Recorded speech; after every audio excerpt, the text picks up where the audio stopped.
right, Big Mike with Hi, how are you? in the house. Do How we are you? still say that, or that's like the '90s, early 2000? I have no idea. Jeff is not here today, but Mike is here. So we've got a big team. It's fun because Gabriel's away on vacation. Mike's here. Jeff is not here. We can always replace each other. So we have the purpose of this show, just for those that are first time looking at it, is to help you grow your business. This is my number one most exciting topic. I want to help you get control of your business, that you be a real estate broker, a mortgage broker. I've been in the real estate industry for 20 years now, but this applies to any small business, any medium-sized business, any business for that matter. So feel free to write to us, ask us your questions, and we'll answer them. So today's topic, we wanted to talk about realistic goals, or someone from the team wanted to talk about realistic goals, but we're not going to talk about realistic goals. If someone wants us to talk about that, we will.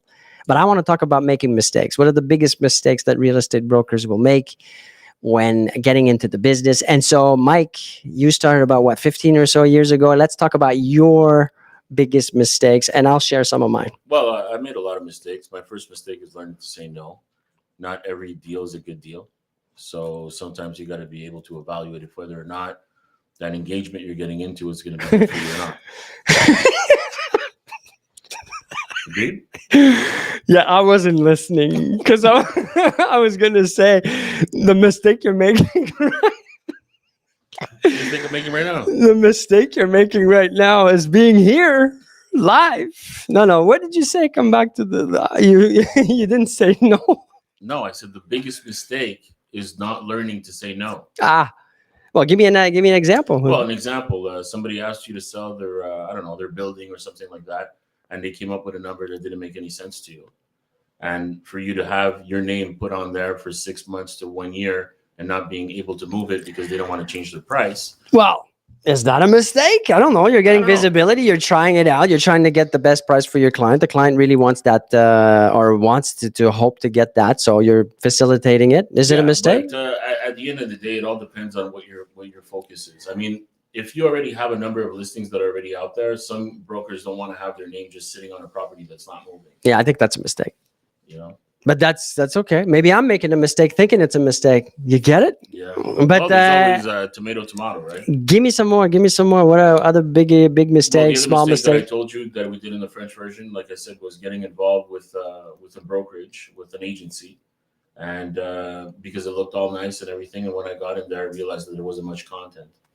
That at the end of the day, I was walking to a place that looked pretty, but wasn't able to give me what I needed in order for me to succeed right away. So the packaging was great, but then you open the box and there's nothing. Exactly. Or not what you thought it was going to be. So you see, Apple is a good example of, you open the box, looks amazing.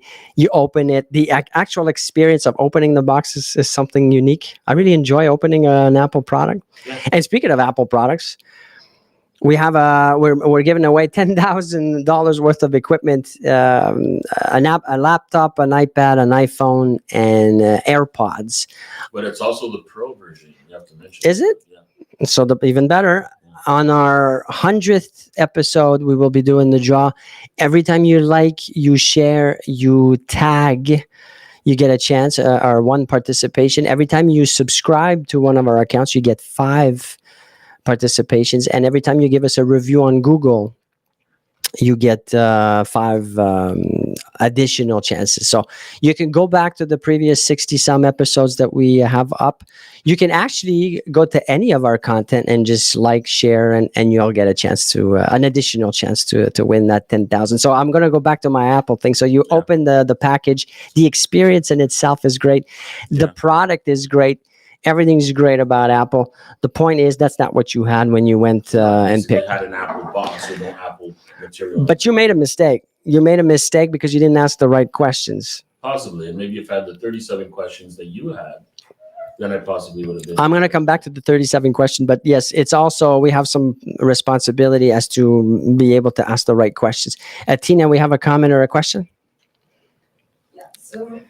Oh, Victoria, excuse me. It's not Tina. There are actually 2 questions. So the first one is from Brian from Ontario, who asks, what is the first thing I should expect as a new real estate agent? You should expect to lose all of your hair. If you look closely, Brian, Etienne has practically no hair left, and Mike has no hair left. So, no, no. So, what you should expect is you're starting a business. So, if you've never done that before, you're in for a crazy ride, and it's not for everybody. So you need to think carefully of where you're going, who's going to help you with this, because it's almost a sure thing that you're going to fail. I don't like saying that, but it is though, Mike. I don't know One what out you of two think. chances. And when you start a business, the odds are extremely against you because it's so many things that have to come together for you to succeed. Now, if you're looking to do less than 3 transactions a year, which is the bulk of most brokers, don't worry about what I just said.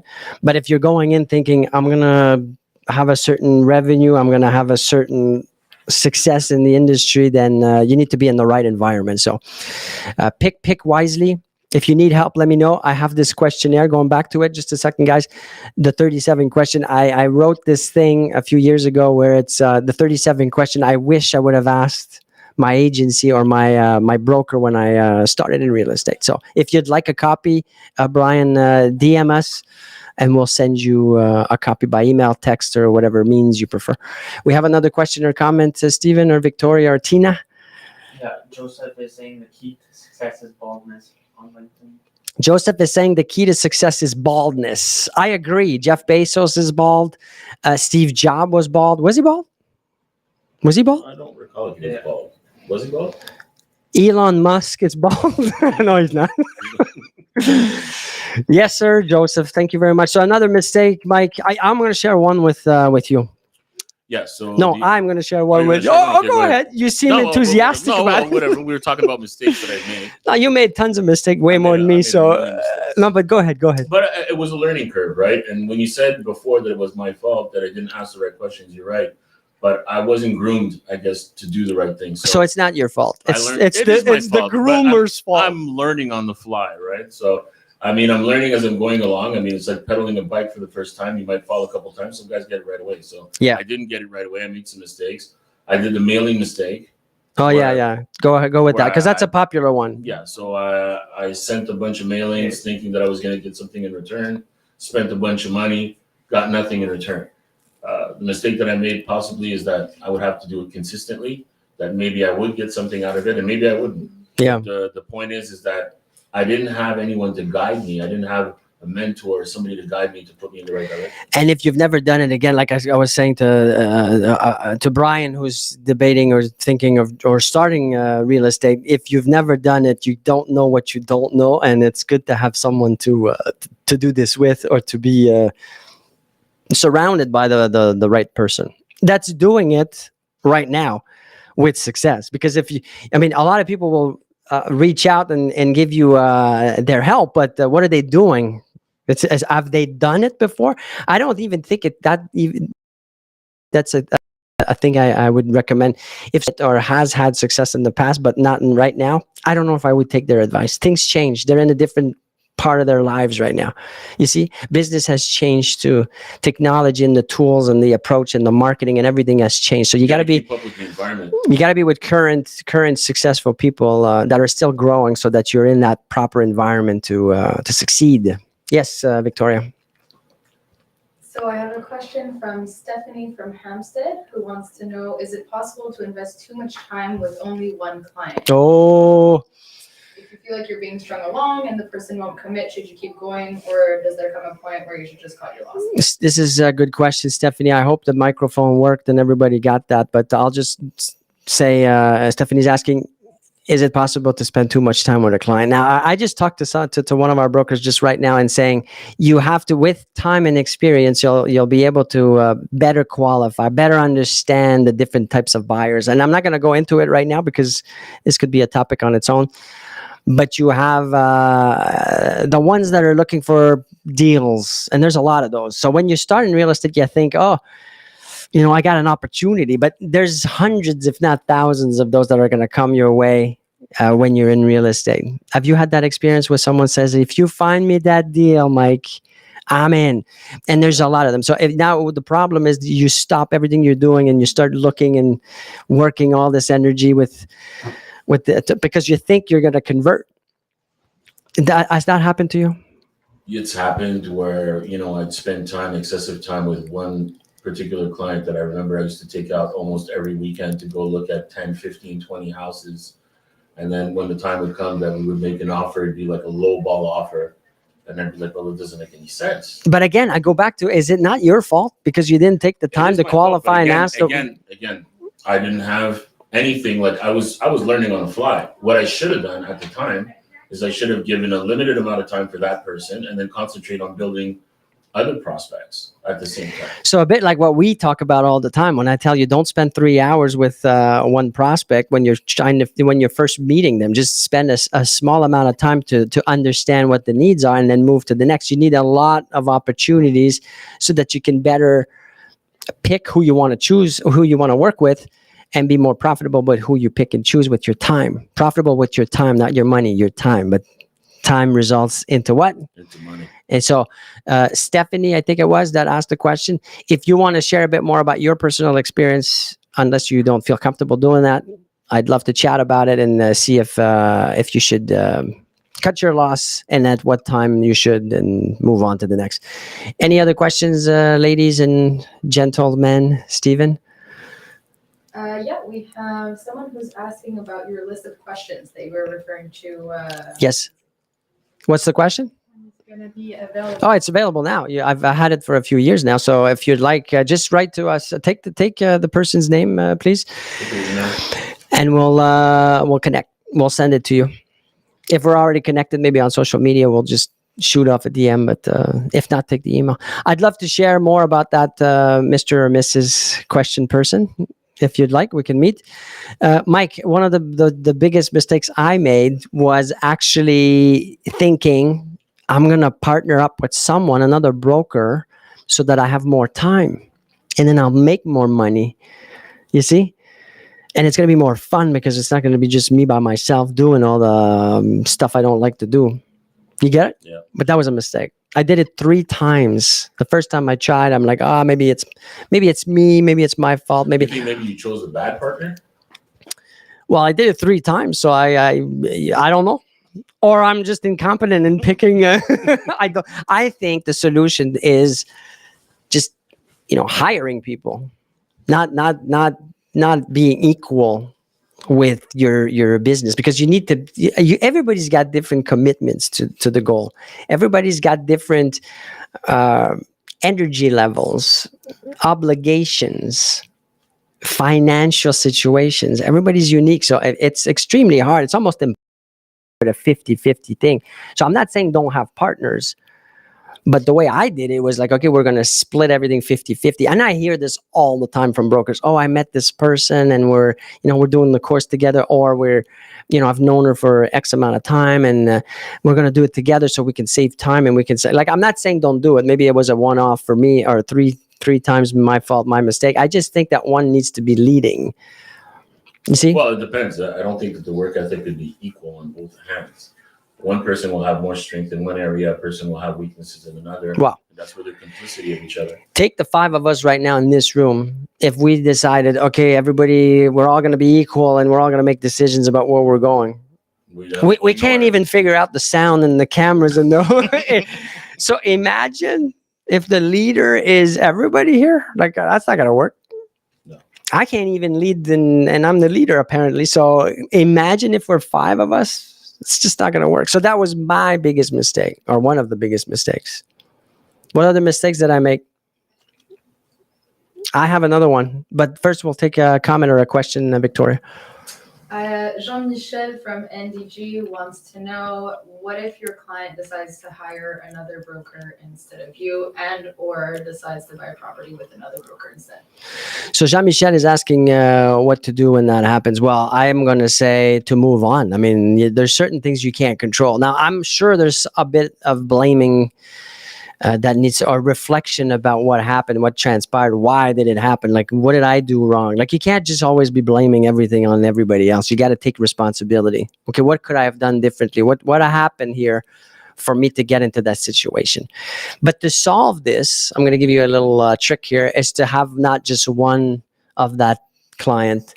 You need to have hundreds of clients so that you can then always be in a position where when this happens, you're not all devastated and You calling your absorb the wife and impact. saying, we're not having steaks, get rid of it's you don't want to be in that Yeah. position. So you got to keep focusing on the visibility first. So you're going to say, Mike? No, I agree. You have to be able to absorb the shock. I mean, if you've got like 10, 15 people, if you lose one, it's not going to be a problem. But if you only have that one person that you're counting on, then it'll hurt a lot when the person makes money. That's right.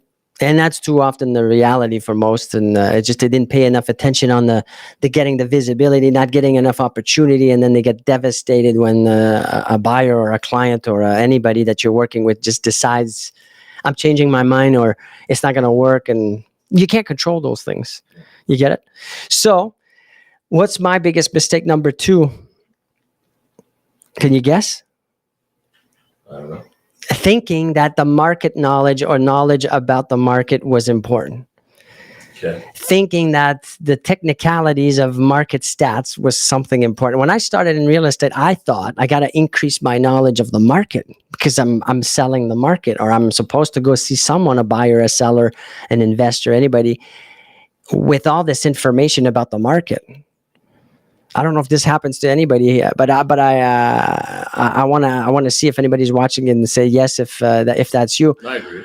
But it's so useless in the sense that you're going to get that information through time and experience, just handling buyers and sellers and having these opportunities. You see, so you don't want to be spending or devoting time to learn Let about. me ask you a question. If, Go ahead. If you have a client that asks you, is it the right time to buy? Or is it the right time to sell? What do you say to that client?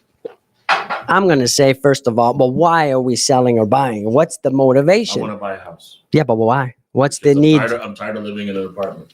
So it's the right time then. If you're fed up of being in an apartment because the dog keeps barking or the baby keeps crying or the neighbors are having parties every second night, is there a bad time to? No, it depends on the motivation. So you got to get to the motivation, not the money part.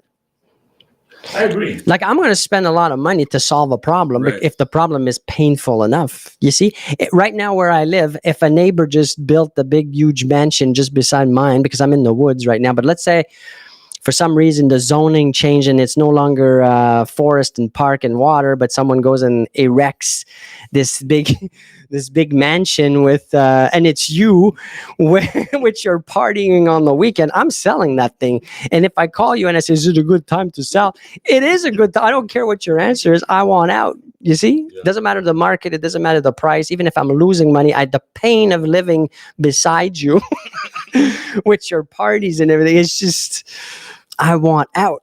Yeah. So that's the market. Who cares? Now, it's different if you're an investor and you're holding and your intention was to make X amount of return on the thing. And then, That's the question. but you got to ask the question. As an investor. For who though, Mike? Because your For question the guy was, that has money that he wants no, to no, invest no, and no, make a no. return. You said, is it a good time? If a buyer, The client says, is it a good time? But you were asking that because you're asking for you, because you're thinking of your needs, which is a mistake. You're supposed to ask what's the need of the buyer, the Right. seller, the client, not yours. Right. No, Your needs are, yeah, absolutely, it's the best time right now, but that's wrong. I didn't say it was that. What I was saying is that you have, like, in some sense, I still believe that you have to have some knowledge of the market in some sense. But you will, if what?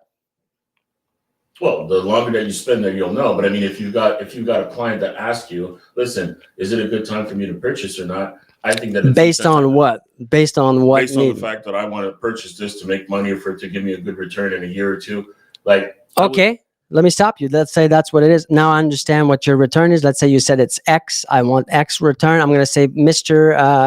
Francois, I'll be back tomorrow or in a half an hour or in a week or whatever it is. When are you available? Is it better evenings or would you prefer the weekend? I'll make an appointment and I'll come back with the proposal. Good. You I like see, your answer. I'm not going to just wing it if I don't know the But answer. that's good. You give a good answer. I like it. Of course, I give a good answer, but it doesn't matter that I don't know the information until I know what the need is. There's no point in trying to research all this stuff prior to, because I don't know. So the first meeting or the first time I meet a potential client. And this is good for, listen to what I'm saying, Victoria. This applies to everything, and it applies in our business. We need to understand first. We don't want to do all this research about who we're meeting before we meet them, and address what is it, who are they, what's their needs, and then we go do the work if we see that this is a client I can work with. You get it? Do we have more time? Because I can talk about this forever. We got a few minutes left. Do we have any comments or questions before I go and talk about something else? Joseph said he felt that when you said you were talking about the pain of being like in the industry. He said he felt that. Joseph is feeling my pain. I'm not sure I get it. Joseph is saying what? He's feeling the pain? He said, yes, I definitely felt that. That's the only thing he said. So. About the statistics in the industry. Oh yeah, there you go. So Joseph is saying he's saying that he agrees. Is I guess what That's we're right. saying. So that's good. Going back to the stat thing, if you're gonna do any type of prospecting, and that could be anything, but you get an opportunity. Someone says, "Yeah, I might be interested in meeting you." Don't spend time researching. But everybody does. Everybody jumps into okay, I'm going to find out when they bought, when they sold, how much they paid, how many kids they have, what is their favorite meal, all hours and hours and hours and hours. And then what happens, Mike? 50% of the time. What happens to us 50% of the time? It dies. It never happens. The meeting doesn't even take place because something happens and it's out of And our they control. wasted all this time. So you wasted, potentially wasted is more the better word. On all this research. Did we talk about the draw? We did, huh? We talked about it? Yeah, we talked about the draw. Yeah. All right, so we got a minute or two left, maybe less. Quick. Any comments, any feedback?